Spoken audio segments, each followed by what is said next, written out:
2 minutos, o bate-papo esportivo com Cláudio Nicolini e Antônio Carmo. Opa, agora sim, numa qualidade melhor de som, Carol Serra. Bom dia para você. Um ótimo dia para você, Nicolini. Opa, agora tá melhor, né? A qualidade de som agora tá bacana, porque o nosso ouvinte merece sempre o melhor, Carol Serra. É isso mesmo, e o Carmo já tá por aqui também. Ah, Antônio Carmo eclético. Bom dia, meu querido Antônio Carmo. Ótima semana para você. Bom dia, Cláudio Nicolini, amigos todos que nos acompanham aqui no Bate-Papo Esportivo, ano 21 da Band Vale. Você dizia, nós estamos com feição hoje só prosiano, que por conta da vitória do Palmeiras estavam os dois de verde, não verde assim assado, outro verde meio que desbotado. Mas a qualidade de som que você falou me faz lembrar o saudoso mestre Alberto Simões, que tinha um belo jargão, né? Pensando em vocês, procuramos fazer o melhor. Vamos em frente. É isso, e se o melhor está pela linha alternativa, assim estamos para informar sobre o esporte e começar falando, vamos falar, é claro, da goleada do Palmeiras, que fez 4-0 no Capivariano, e quem viu a gente piscar aqui na internet viu que nós dois estávamos coincidentemente verde. Se a gente não combina nada do bate-papo, você imagina da roupa, né? Lógico que não. Mas vamos começar falando dos times da região, porque os dois ganharam. E vitórias importantíssimas.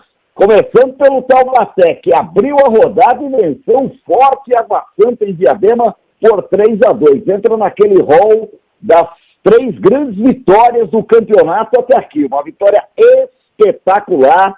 O time fez 2-0 no primeiro tempo voando, não perdeu os gols que criou. No segundo deu mole, a zaga é o grande problema do Taubaté, tomou um empate e no finalzinho, campo molhado, uma cobrança de falta que o goleiro Vanderlei, aquele que defendeu a meta do Santos um dia, já tá velhão, largou, tava lá o centroavante para garantir o 3-2, vitória do Burro. A Águia jogou no domingo de manhã, foi em Santo André, tudo bem, Santo André? Grande abraço a você, hein? 3-0 e muito obrigado, estou classificada, viu, Antônio Carmo? 2 vitórias retumbantes dos clubes do Vale do Paraíba neste fim de semana, cada uma com o seu peso, com a sua importância, e pela segunda rodada, pela segunda vez, né, no campeonato, numa mesma rodada, São José e Taubaté vencem. Taubaté ganhou da Votuporanguense naquela rodada aí, há 4 rodadas atrás, São José bateu 15. E agora o Taubaté ganha pela segunda vez na competição, também fora de casa, São José também vence. Eu concordo com você. Essa vitória do Taubaté sobre o Água Santa lá em Diadema é colocada assim, entre as 2, 3 maiores vitórias do campeonato até agora. Até porque, Nicolini, o Água Santa era muito favorito, né? Para ganhar o jogo, podendo até assumir a liderança da competição, se tivesse vencido naquele momento, o Ituano jogaria depois, e estava aí cheio de moral, vinha de vitória sobre o Ituano lá em Itu, e o Taubaté com todos os seus problemas. Mas futebol é isso aí. Você não perde de véspera, não. O Taubaté foi lá com todas as suas dificuldades do atual campeonato e mostrou o que é capaz de recuperação, sim. Conseguiu uma vitória realmente épica. Ganhar do Água Santa lá não é fácil, não. E do jeito que você falou, né? Abriu 2-0 no primeiro tempo, com o Romarinho, que é realmente um jogador diferenciado. O Taubaté tem os 2 artilheiros do campeonato, se nada mudou ontem, Nicolini. Macari e Romarinho com 5 gols cada. O Macari tinha 5, não marcou. O Romarinho tinha 3, foi a 5 que fez 2, né? E no segundo tempo, o Água Santa foi logo lá para empatar antes. O Taubaté perdeu uma grande chance para fazer 3-0. E no 2-2, mais rapidamente, antes dos 20 minutos, já estava 2-2, ficava a impressão de que não vai segurar agora, o Água Santa vai para cima e vai virar. Só que teve um lance que resultou aí no terceiro gol do Taubaté, Nicolini, já não era o Vanderlei o goleiro, ele foi expulso, né? Na bola esticada, ele saiu da área, cortou com a mão, e aí cartão vermelho para o Vanderlei, velho Vanderlei. Entrou o goleiro reserva, na cobrança da falta o goleiro rebateu, e o Ítalo, que assumiu e muito bem a lateral esquerda do Taubaté, devia estar jogando lá atrás, né? Estava jogando o Eduardo Diniz, que é fraco, e o Ítalo, que melhorou bem nesse nível, como um verdadeiro centroavante, só teve o trabalho de colocar a bola para o fundo da rede. Taubaté fez 3-2, aí o Água Santa teve mais um jogador expulso e o Taubaté ficou com o jogo na mão. Vitória fundamental, primeiro para pensar em escapar do rebaixamento. É que o Taubaté consegue abrir agora, é um ponto só, sobre Monte Azul, Linense e Grêmio Prudente, mas faltam só 3 rodadas, então, quer dizer, vai ficando numa situação melhor. Tem 3 jogos para fazer e precisa somar aí pelo menos mais 3 pontos para se ver livre totalmente do rebaixamento. Fundamental a vitória, até porque, Nicolino, são aqueles 3 pontos e quando começa o campeonato, eu falo sempre isso, você faz aquele cronograma, jogar com a Água Santa lá, tudo bem. Vitória deles. Se a gente voltar com um empate é bom, se voltar com uma vitória, então vamos comemorar. E tem que comemorar. Sensacional a vitória taubatiana. E o São José ontem também num jogo de 6 pontos em termos de classificação, porque o Santo André, que tem 14, era o 8º, se ganhasse, ele pulava ali para 4º lugar, 5º. O São José foi lá e sapecou 3-0 num grande jogo do Riquelme. Veja você, fez 2 gols, sofreu um pênalti e o São José ganhou merecidamente do Santo André 3-0. Teve problemas ontem na defesa, que não esteve tão firme, mas não tomou gol porque os goleiros, primeiro o Gabriel Afonso, que estava jogando, fez 2 ou 3 belas defesas, ele saiu para dar lugar ao João Lucas e não foi por contusão, é para o João Lucas poder estrear mesmo, o jogo estava 3-0 e o Santo André armou uma carga forte. O João Lucas foi obrigado a fazer 3, 4 grandes defesas, deu seu cartão de visita aí começando muito bem. Vitória que joga o São José para 21 pontos, Nicolino, e eu diria, não matematicamente ainda, porque existem rodadas, São José perdeu os 3 jogos, pode ser até ultrapassado, mas não acredito que com 21 pontos o time já pode se considerar classificado. Mais 3 jogos pela frente, e o Jorge Castilho vai fazendo história aí, o técnico joseense, que chegou na 5ª rodada. Com ele são 7 jogos, 4 vitórias, 3 empates. E as 4 vitórias, todas elas fora de casa, incluindo o Clássico do Vale e tudo mais. E em casa é que está deixando, como se costuma dizer no jargão futebolístico, a desejar. Porque foram 3 jogos em casa com uma vitória e 2 empates. E quarta-feira recebe simplesmente o líder do campeonato, o Ituano. Mas foi uma rodada de alto nível e ótimos resultados para ser comemorada por São José e Taubaté, Cláudio Nicolini. É isso, 12ª rodada do campeonato, faltam agora 3 jogos nessa fase. Vale dizer que Taubaté está vivo. Se ele ganhar os 3 jogos, vai a 21, a chance real de classificação.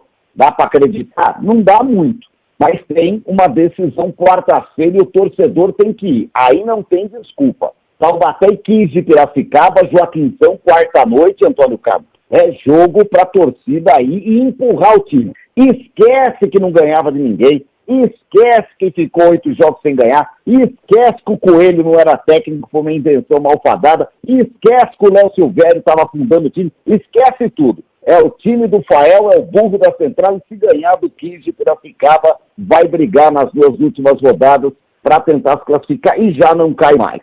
Demais resultados da rodada. O Ituano meteu 4-0 no Sertãozinho. Próximo adversário da Águia. Alô, torcedor da Águia, também não tem desculpa. Quarta-feira tem que ir para o Martins Pereira. São José precisa do apoio do torcedor. Vai ter o jogo talvez mais difícil do campeonato. Vamos ver se vai se tornar fácil. O Ituano está voando e meteu 4-0 no fraco Sertãozinho no Novelli Júnior ainda no sábado. O Juventus empatou 0-0 com o São Bento, perdeu 2 pontos e com isso ficou fora do G8. Eu acho que não volta mais para o G8. O Grêmio Prudente, cara, quero ouvi-lo sobre esse jogo. Ganhou do Linense por 2-0 fora de casa. O Linense vira o fio, tem apenas 11 pontos, 1 a menos que o Taubaté, só briga para não cair a partir de agora, faltando 3 rodadas, e perder em casa por 2-0, não sei se cai técnico, presidente, roupeiro, a coisa tá feia lá pelos lados do Gilbertão, e o Grêmio Prudente tenta se safar. Quem vai ficando para trás é o Monte Azul e o Linense. O Monte Azul perdeu para a Ferroviária por 1-0, a Inter de Limeira é outro que abre o olho, perdeu para o 15 de Piracicaba 1-0, o Votuporanguense ganhou do Osasco 2-1 em Osasco, e mostra que é um bom time, vai brigar lá em cima, precisava era de um técnico um pouco melhor.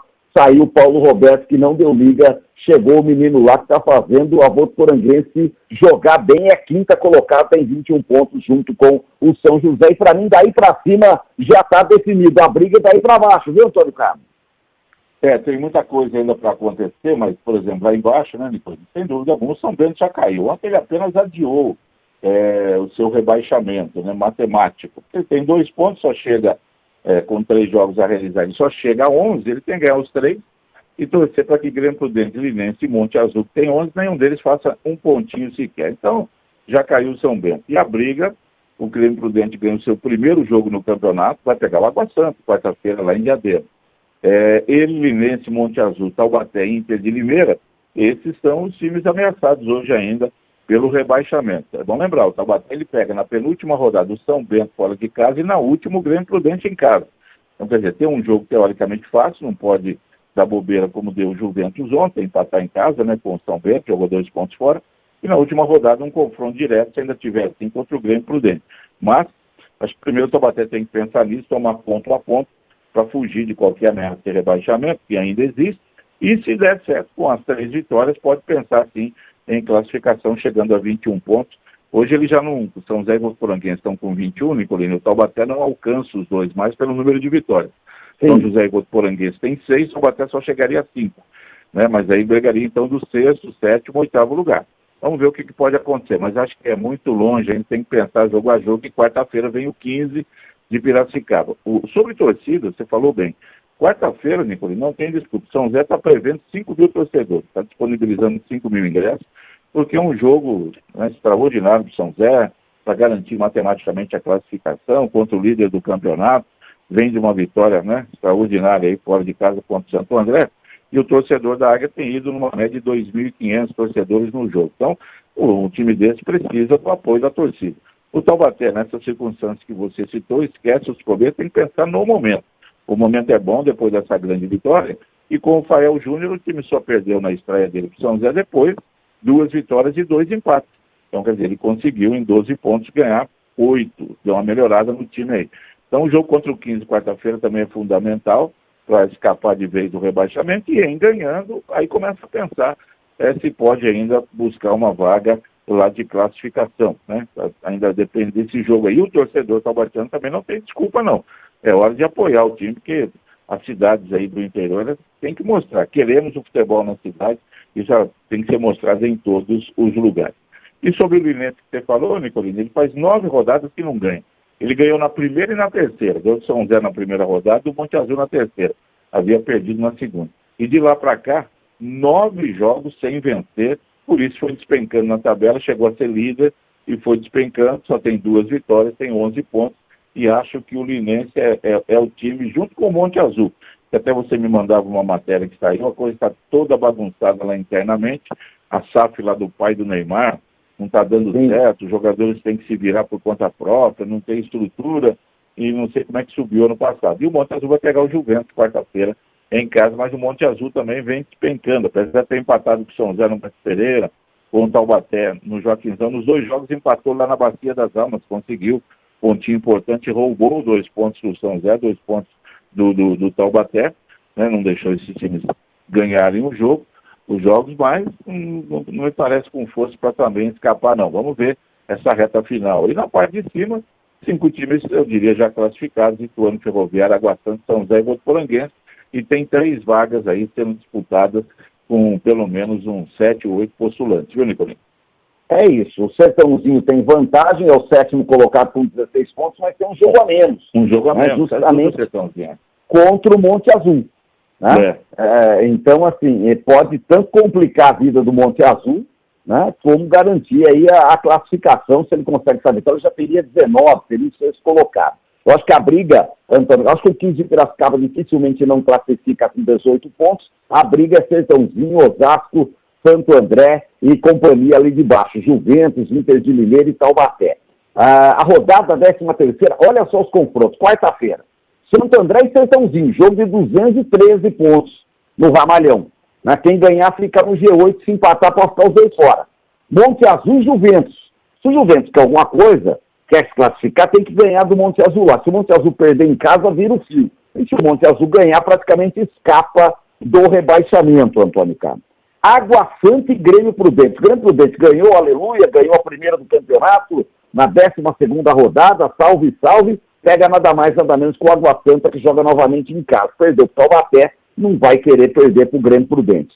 São Bento e Linense. Aí é o seguinte, ou o Linense ganha e aí mostra que tem força para escapar, se perder ponto para o São Bento, eu acho que é ele que vai junto com o São Bento também, Antônio Carlos. Além de Ferroviário e Votuporanguense, grande jogo no estádio da Fonte Luminosa em Araraquara. Além de São José e Ituano, Taubaté e 15 de Piracicaba. Fecha a rodada Internacional de Mineiro e Osasco no Major Levi Sobrinho, o Limeirão. Uma rodada para tirar as crianças da sala, hein, Antônio Carlos? Agora não tem mais para onde correr, Nicolini, não tem mais jeito. Você está no ringue, as luvas lhe foram colocadas, né? Foram calçadas e você tem que lutar agora com todas as suas forças. Não tem mais, não dá para correr, não dá para pedir tempo, não, chamar o sparring ali. Agora cada um luta com as suas armas, com a sua força. Esse do Linense você falou bem. Se ele, por exemplo, perdeu o empatado de São Bento, esquece, vai cair, vai ser ele e São Bento. São Bento já caiu, né? O Grêmio Prudente vai testar agora. Ganhou fora do Linense, que não é grande coisa, e pega o Água Santa, que está mordido com a derrota para o Taubaté. Não acredito que o Água Santa está perdendo 2 jogos seguidos em casa, não. E se o Grêmio Prudente não ganhar, ajuda o Taubaté. Monte Azul também, e a Inter de Limeira, que você falou que ela pega o Osasco. Esse é um time chato, o Osasco, é o 8º colocado. O time tem muitos empates, 7 empates, não tem que falar disso aqui, mas que vai fazendo uma campanha ali regular, briga ali, pode se classificar, como de repente pode despencar agora aí também nessa reta final. Chegou a hora, Nicolino, para ver quem tem mais garrafa cheia para vender. Diz aqui o Diácono Alexandre, torcedor da Águia, mandando um grande abraço. E o ex-craque do Taubaté de São José, Éder Taino, sempre nos acompanhando por aqui também, já foi seu comentarista em Jogos do Burrão, hein, Nicolino? É verdade, tive o prazer de trabalhar ao lado do Éder, que eu vi jogar na televisão, era garotinho. Eu falava, esse era aquele rapaz do São Paulo. Grande Éder Taino, um abraço para ele, para o irmão Toninho, família Taino, sempre nos prestigiando. Falar em Éder Taino, foi ele que avisou no grupo da 7, eu te passei ontem, no final de semana, o Vale perdeu um grande personagem da história do futebol regional, Antônio Campina, lateral, que jogou principalmente no São José por muitos anos, fez uma rápida passagem, acho que pelo Taubaté também, mas rodou aí por outras equipes do interior. O Campina nos deixou nesse final de semana aos 75 anos. É um bom baiano, Nicolino, 75, 76 anos de idade, jogou no São José de 78 até 83, fez parte de belos esquadrões do São José e jogou 250 jogos com a camisa da Águia, fez um gol, tem uma história muito rica jogando pelo São José. Eu gosto de contar uma história do Campina, Nicolino, que é assim, ele era lateral daquele lateralzão antigo, mesmo fortão, no tempo que tinha ponta, né? O Éder Taino vai se lembrar bem, ele era lateral, mas de vez começou a carreira como ponta também. E o Campina ali na beira, na lateral esquerda, marcando os pontas dos adversários, encostava no ponto, né? Fungava no cangote e pegava ali os 2 dedos, assim, como se fosse um alicate, começava a apertar no lado da barriga do jogador. A torcida escutava o jogador gritando, ô professor, o juiz tá me batendo aqui, tá? Opa, não fiz nada e tal, e era uma maneira que ele tinha peculiar de judiar do ponta quando ia para cima dele. Grande Campina, marcou época aqui no futebol do Vale, você lembrou bem, especialmente no São José, foi sepultado ontem e fica a saudade, viu, Nicolino? Mais um grande nome da história do futebol do Vale do Paraíba que vai para o andar de cima. É isso, morava em Taubaté, a família, as nossas mais sentidas condolências. Virando a página, Campeonato Paulista, tudo definido para a semifinal, Antônio Campos. Novo Horizontino e Corinthians, jogo no Jorjão, Palmeiras e São Paulo fazem o clássico majestoso, espetacular de sair faísca para ver quem vai para a final. No final de semana, a classificação foi da seguinte forma. No sábado, o Palmeiras passeou contra o Capivariano, 4-0, fez um gol com 5 minutos, acabou o jogo, aí foi só administrar. O São Paulo precisou jogar bola para ganhar do Bragantino, fez 2-0, tomou 2-1, mas soube se segurar lá em Bragança e também classificou. Ontem, teve requintes de crueldade nos 2 jogos. Em Novo Horizonte, ia 1-1 até os 51 minutos do segundo tempo, era o último minuto, última volta do ponteiro, último ataque do Novo Horizontino. Um menino que eu não sei o nome, fez um sarceiro lá na esquerda e cruzou uma bola na medida pro rapaz que estava sozinho, rapaz de Pindamonhangaba, o Leonaldi, que começou na base do Taubaté e depois foi embora. O Leonaldi de cabeça fez 2-1 e garantiu com requinte de crueldade a classificação do Novo Horizontino. O jogo não teve nem saída, era o último lance. E no Canindé, a torcida da Portugal, aliás, bonito, tanto o estádio Jorjão quanto o Canindé, em torcidas divididas, tudo certo, mostrando que dá para ser civilizado no futebol. Canindé com grande público, torcida da Portuguesa, os Leões da Fabulosa, fazia tempo que eu não via, é bonita demais a torcida da Portuguesa, em verde e vermelho, do outro lado o alvinegro corintiano. A Fiel mostra por que tem esse nome. Ela não desistiu. E aos 47 minutos do segundo tempo, o Vitinho entregou a grana que o Corinthians pôs nele, fez o primeiro gol dele pelo Corinthians, empatou o jogo, Portuguesa estava indo para a semifinal até os 47 do segundo tempo, e aí foi para os pênaltis. E aí brilhou o Hugo, goleiro do Corinthians, que catou 2 pênaltis e por 8-7 o Corinthians se classificou, Antônio Carmo. Mais uma página da história do futebol paulista. Nicolino, dos 4 jogos aí, penso eu o seguinte, a classificação mais forte foi a do São Paulo. O jogo era o mais complicado para mim dos confrontos, era São Paulo e Red Bull Bragantino. Bela campanha do Red Bull esse ano, acho que estava invicto ainda no campeonato, em que perde muitos empates, indo bem no Campeonato Brasileiro, enfim, o time do Wagner Mancini estava jogando bola.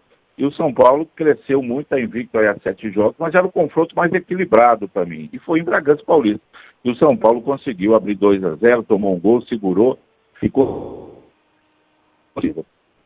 Mas fez 4. Protocolarmente fez 4-0 no Capivariano, podia fazer 5, 6.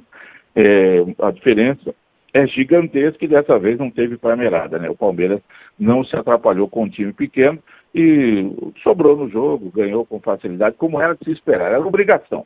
Então o Palmeiras cumpriu a obrigação dele, 4-0 tá bom demais. Sobre Novo Horizontino e Santos com o Neymar desde o começo, né, Nicolino? Falhou feio no primeiro gol, assumiu a culpa, depois o Santos consegue empatar no segundo tempo, e como você diz, jogo caminhando para os pênaltis e o Santos toma aquele segundo gol. Eu não sei, Nicolino, a gente tem elogiado demais o Gabriel Brazão, que mas me parece que ele foi bem tarde para a bola. Quando eu vejo o goleiro correndo atrás da bola, o goleiro não pode correr atrás da bola, ele tem que pular. Ele não tem que correr no gol, ficar correndo atrás da bola. Ele teve que correr porque ele estava no poste direito e a bola foi cabeceada lentamente para o poste esquerdo. Eu acho que houve um mau posicionamento, mas isso aí também não vai mudar a história, né? Mas o jogo poderia ter ido para os pênaltis. Você que conhece melhor aí o trabalho do Brasão pode até emitir a sua opinião se você acha que foi uma bola defensável. Para mim foi.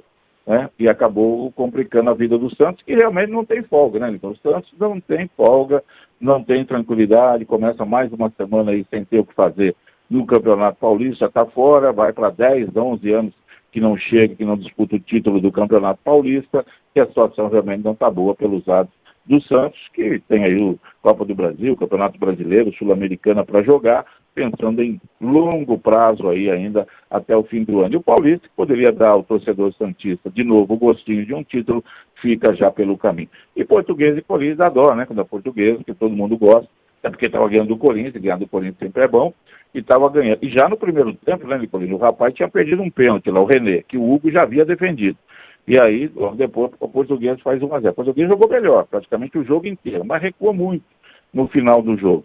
E aí vai chamando o Corinthians. E aí vai fazer o quê? Vai para frente, se der para empatar, empate, se não der, não deu. E empatou num gol espetacular do Vitinho, no chute, né? Da meia esquerda, já dentro da área, botando no ângulo, espetacular. Começa os pênaltis, primeiro pênalti Corinthians erra e dali em frente não erra mais as 7 cobranças. O Português errou a sua segunda cobrança e a decisiva. E o Hugo Souza pegou mais 2 pênaltis nas cobranças. Teve um pênalti, que a bola passou embaixo da perna dele, foi muito engraçado. O jogador cobrou, passou embaixo da perna dele, nunca vi isso. O goleiro tomar gol com bola embaixo das pernas. Mas para pegar pênalti, hoje ele é o maior do Brasil.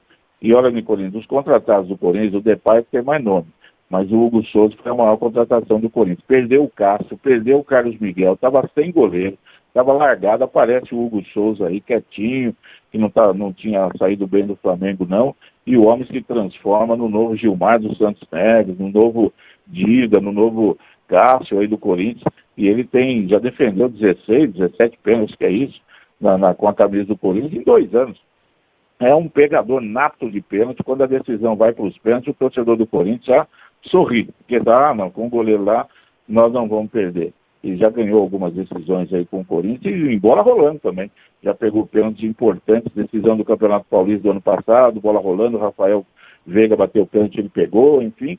É o grande nome do Corinthians nesses 2 anos, foi a maior contratação que o Corinthians fez, e acho que está cavando mesmo o seu lugarzinho para a Copa do Mundo da seleção. E agora vamos para os jogos, né, Nicolino? Novo Horizontino vai receber o Corinthians, Palmeiras na Arena Barueri vai receber o São Paulo. Hoje a federação marca os dias e horários do jogo. Que é no final de semana, já que no meio de semana tem campeonato brasileiro, Antônio Carmo. Olha, tem um monte de decisão rolando por aí, mas um destaque para a derrota do Vasco e a demissão do Fernando Diniz. E quinta-feira tem Santos e Vasco, tá bom? Pelo Campeonato Brasileiro. O que mais? Jogo da crise, já diria aquele outro. O Vasco demorou, o Fernando Diniz. Ele também, Nicolino, não muda. Ele vai morrer abraçado com as suas ideias, não muda, só aquele jeito de jogar, não tem como. E aí o Vasco não aguentou, perdeu do Fluminense, o Fluminense com um jogador a menos, todo segundo tempo, o Vasco não conseguiu empatar. O Vasco patina, e faz muito tempo também. É o Vasco no Rio, o Santos em São Paulo, que não dão alegrias para os seus torcedores, e como você disse, vão se enfrentar no meio de semana. E o Fernando Diniz já dirigiu o Santos, São Paulo, Vasco, Fluminense, Cruzeiro, não sei quem mais. Não sei, daqui a pouco vai entrar aí, já está na fila do pátio, mas vai ficar bem para trás. Eu não sei se vai ter gente querendo apostar de novo nele, não. É isso. Abraçando o Coronel Alves, grande santista com a cabeça inchada, o doutor Humberto do Urbanova, corintiano feliz da vida, fazer alguns registros. Vitória do Jaque importantíssima na Comendador Souza contra o Nacional. 1-0, já que entra no G8 do Campeonato Paulista da Série A4. No basquete, Antônio Carmo, deu ruim, tanto contra o Corinthians como contra o Mogi, 2 derrotas e uma festa bonita para o Marcelo Vido, sexta-feira em São José, hein? Foi o que valeu. A festa e a homenagem a Marcelo Vido, um dos grandes nomes do basquete, do time, daquele quinteto do professor Edivar Simões, bicampeão paulista, 80-81, campeão brasileiro. A São José deu uma escorregada aí, perdeu para o Corinthians, um grande jogo, centenária contagem, e ontem era jogo para ganhar, e Mogi tropeçou, não ganhou, precisa se recuperar. E para fechar, João Fonseca e Marcelo Melo arrancam de virada a vitória nas duplas do Rio Open. Aplausos para eles. Olha o João Fonseca aí, Antônio Carmo. Será que vai ficar nas duplas agora? Porque na simples não tem dado certo, vai caindo no ranking, já não é cabeça de chave Indy Wells, no próximo torneio, na simples, individualmente, não está bem, a gente tem falado aqui. Mas ganhou na duplas, pelo menos, serve de consolo.